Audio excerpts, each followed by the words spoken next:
Hello YouTube, you're welcome to Dakota Technologies, and please, if you're new to this channel, forget to hit on the subscribe button by clicking on the notification bell. You share, like and comment so we can improve on our future videos, so we know your own opinions on how our channel has been going. So today I'm going to be showing you how to convert the colored image to a black and white image, and driving straight into our course. Basically we're going to be looking at two ways in which we can convert this colored image to black and white. So for the first method, we are going to go to our filter, and in the filter we're going to look at what we call camera raw filter. So let's click on this.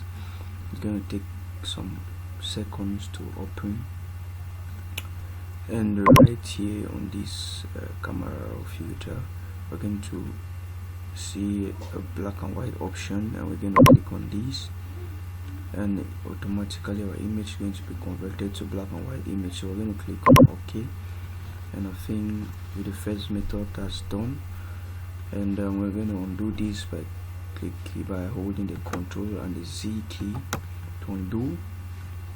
And we're going to be looking at the second method, which is going to our image, and on the image you go to adjustments, and the adjustment you're going to see an option which is called color balance, or still you can use the shift key, which is Control B, and we're going to click on this the black and white, which is Alt plus Shift plus Control plus B. I'm going to click on this, and this box has been opened. So we're going to click on this auto, and it's going to readjust our settings to a normal black and white.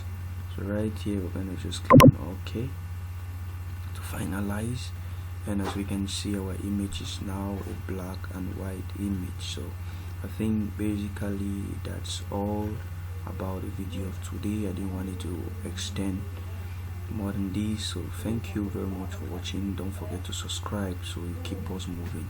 See you next time. Boy Dakota from Dakota Technologies.